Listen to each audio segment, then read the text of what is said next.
And OpenAI is how much? 500 people? Yeah. And so 600 something, yeah. 600. Are we really imagining that India doesn't have 600 Yeah.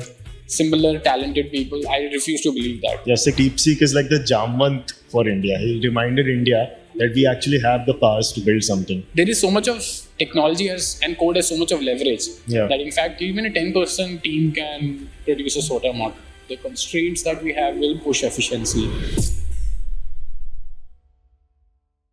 Welcome to the third day of MLDS, and I have a very interesting guest with me, and he's the first speaker of the third day. And Paras, welcome to MLDS, and you're starting Lost Funk right now. And how is the journey been going so far? Thanks, Mohit. Literally, it's been a week since I started it. Yeah. And it also started almost like a flux. Yeah. The trigger really was, government's call for proposal to build foundation models from India. I've been running this AI residency, so been very deeply interested into how AI models work and how to get to AGI. And I also get recently exit from my last company, Wingify. So with all the time in the world and the passion for AI, I thought why not attempt to build SOTA models in India, and that's what I'm trying to do. Definitely, and congratulations on Wingify as well. Thank you. So the most important thing, I think you covered most of the things in your session, but I want to understand, why are you saying that we need to build foundational models in India and SOTA AI models? People say that we might have access to open source models like Llama in the future, but you also say that we might not get access. So how do you see this evolving? So I think the thesis really is that today we have open source models which are wonderful and everyone is benefiting from it. But the way I think geopolitics of AI is evolving, where US and China trying to put more and more investments into developing bigger and smarter models. A scenario in future could unfold where they get to super intelligent models or even better models, which they feel they need to either provide a diluted version or through API.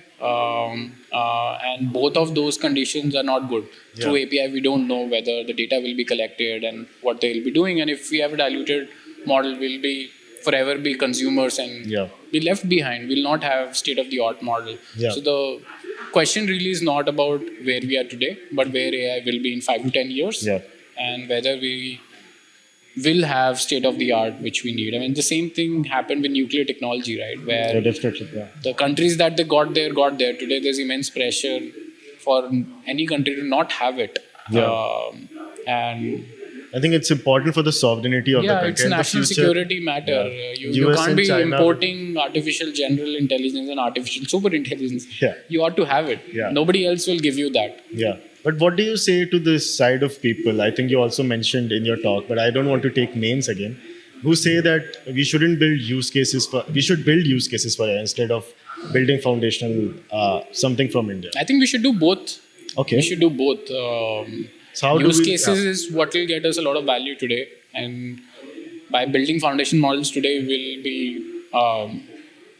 we'll be out competing and in a place of strength in 5 to 10 years or beyond. But do we have the enough talent when it comes to building something foundational? Like we have Somit was there, who was the builder of PyTorch. Most of the people are going to the West. How can we push them that they stay in India and build something foundational here? I think the fact that so the two lead authors of Attention paper are they educated in India. Somit was educated in India, and there's just so many examples of that. This just means the raw brain power is here, and we need to put really smart people together. I mean, a country of let's say 1.5 billion people. I'm pretty sure we have, and you don't need millions of people to do this. I mean, these kinds of things require a very small group of extremely talented people who are passionate and hungry to be able. So even 100 really talented and smart AI engineers and researchers can get there. Definitely, And OpenAI is how much? 500 people? And so 600 something, 600. Are we really imagining that India doesn't have 600 similar talented people? I refuse to believe that. 600, maybe half of them would be some managers and all this, not researchers. There is so much of technology and code has so much of leverage that in fact even a 10% team can produce a SOTA model. And I think Deepseek is one of the pushers when it comes to India finally building something. I think yesterday we had Harmeet from Rabbit AI, He said Deepseek is like the Jamwant for India. He reminded India that we actually have the powers to build something. So, what is your take on that? You also said that the GPUs are not, the compute is not required as much as we would have thought 1 year back, 2 years back.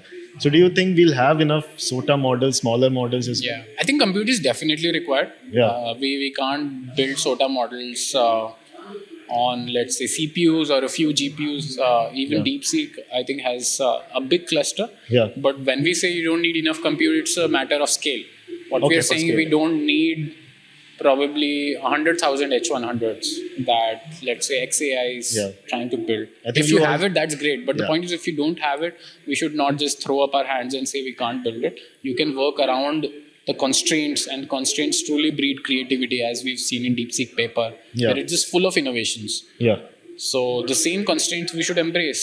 But you also gave that example about how the brain is like Yeah, powered so the by a biggest potato. proof of Yeah. existence is human brain that Yeah. runs on potatoes.